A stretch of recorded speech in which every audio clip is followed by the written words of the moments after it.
देखिए electric vehicle को लेकर काफ़ी ज़्यादा माहौल गर्म है और डोनाल्ड ट्रंप थोड़े से नाराज़ दिख रहे हैं। उनके बड़े ख़ास दोस्त हैं इलॉन मस्क, लेकिन एक इंटरव्यू दिया जो फॉक्स न्यूज़ को, उसमें उन्होंने कहा है कि फैक्ट्री लगाते हैं अगर इलॉन मस्क भारत में, ठीक है लगाएं वो, लेकिन ये अमेरिका के हित में नहीं होगा, अमेरिकी लोगों के लिए ये ठीक नहीं होगा। और उन्होंने ये भी कहा कि साउथ एशिया में ख़ासतौर से भारत में मस्क के लिए अपनी कार को बेचना एक तरह से इम्पॉसिबल है, असंभव बताया है।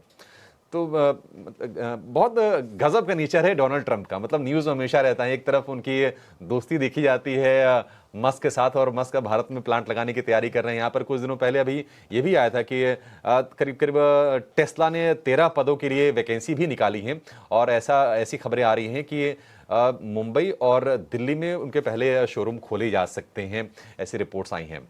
लेकिन इलेक्ट्रिक व्हीकल्स को लेकर मारुति ने भी अपनी तैयारी काफ़ी तेज़ की थी। हमने देखा था भारत मोबिलिटी एक्सपो में उन्होंने अपनी ई विटारा लॉन्च की थी। लेकिन जो पेरेंट कंपनी है सुजुकी मोटर, उन्होंने अपनी ईवी की पॉलिसी में कुछ कुछ बदलाव किए हैं। ये बदलाव क्या हैं, ये ज़रा समझते हैं। हमारे साथ जुड़ गई हमारी सहयोगी सृष्टि शर्मा। सृष्टि, बताइए क्या चेंजेस हैं स्ट्रेटजी में? देखिए, सुजुकी मोटर कॉर्प की तरफ से मिड टर्म स्ट्रैटेजी आई है, जिसमें सबसे बड़ा बदलाव आने वाले समय में जितने नंबर ऑफ लॉन्चेस हैं उनमें कटौती की गई है। क्योंकि पहले मारुति सुजुकी ये बोलती थी कि 6 लॉन्चेस होंगे इलेक्ट्रिक व्हीकल कैटेगरी में वित्तीय वर्ष 2030 तक। अब उस नंबर को घटाकर 4 ही कर दिया गया है। तो ये एक सबसे बड़ा बदलाव है जो कि इनकी स्ट्रैटेजी में आया है। क्योंकि अभी ई विटारा लॉन्च हुई थी, इसके बाद आने वाले प्रोडक्ट्स को लेकर भी काफ़ी एक्साइटमेंट थी और ये माना जा रहा था कि किस तरीके से मारुति सुजुकी नए लॉन्चेस के चलते मार्केट शेयर गेन करेगी और उसकी क्या स्ट्रैटेजी रहेगी, उन सब पर चर्चा थी। पर अभी सबसे बड़ा बदलाव जो है इस नंबर में एक कटौती का है। इसके अलावा जो कंपनी ने अपने टारगेट्स दिए हैं वो कहीं ना कहीं इंटैक्ट ही हैं, क्योंकि पहले भी मारुति सुजुकी का यही कहना था कि इस पूरे पोर्टफोलियो में, यानी आने वाले टाइम में जो भी इंडिया की सेल्स होती है, जिसका टारगेट करीब 2.5 मिलियन यूनिट्स तक उन्होंने रखा है वित्तीय वर्ष 2030 तक घरेलू बाजार में, उसमें से लगभग आप देखेंगे तो 15% जो है वो बीईवी का हिस्सा होगा, एचईवी यानी हाइब्रिड का 25%, सीएनजी का 35% और साथ ही फ्लेक्स फ्यूल भी अब उनका कहना है कि 25% उनके पूरे प्रोडक्ट पोर्टफोलियो में हिस्सेदारी जरूर रखेगा। अब मारुति सुजुकी घरेलू बाजार पे फोकस कर रही है, पर इंटरनेशनल बाजारों पर भी उनका काफ़ी फोकस है। और उन्होंने ये भी कहा है सुजुकी मोटर कॉर्प ने कि इंडिया को वो एक एक्सपोर्ट हब बनाना चाहते हैं, जहाँ यहाँ से गाड़ियाँ जो हैं वो यूरोप और साथ ही अफ्रीकन मार्केट्स में जाएंगी। तो उसको लेकर भी उनकी पूरी प्रोडक्ट मिक्स की स्ट्रैटेजी, 15% बीईवी का कंट्रीब्यूशन और बाकी हाइब्रिड और साथ ही सीएनजी का कंट्रीब्यूशन उन्होंने तय किया है।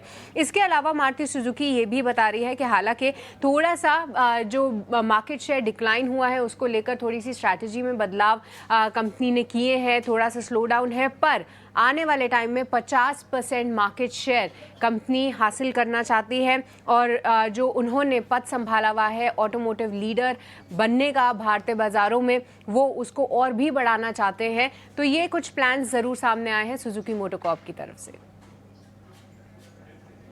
ठीक है, शुक्रिया सृष्टि। तो पहले प्लान हुआ था कि एफर्ट 30 तक वो 6 इलेक्ट्रिक व्हीकल लॉन्च करेंगे, लेकिन उसको थोड़ा सा उन्होंने ट्रिम किया है। अब 6 नहीं 4 ही करेंगे।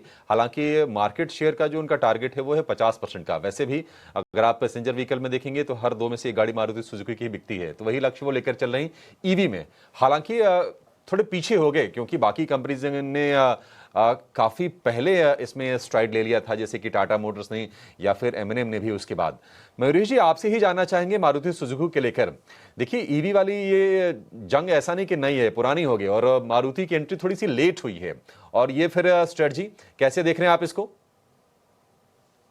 ये आई थिंक दो चीजें देखनी चाहिए। Morning to Abhishek ji. दो चीजें आई थिंक, अगर आप यूरोप का कॉन्टेक्स्ट देखें तो आई थिंक जो ईवी की एक एक्सपोनेंशियल ग्रोथ की हम उम्मीद कर रहे थे, कहीं ना कहीं एक स्लो डाउन विटनेस किया जा रहा है। तो आई थिंक ग्लोबल कॉन्टेक्स्ट में भी जो ईवी का अडॉप्शन है, इसमें थोड़ा डिफरमेंट, थोड़ा डिले, थोड़ा लैग, ये बिल्कुल देखा जा रहा है। I think I was reading a few global reports autos को लेके ये वर्ष और अगले वर्ष के लिए। I think at least those reports are indicating the same.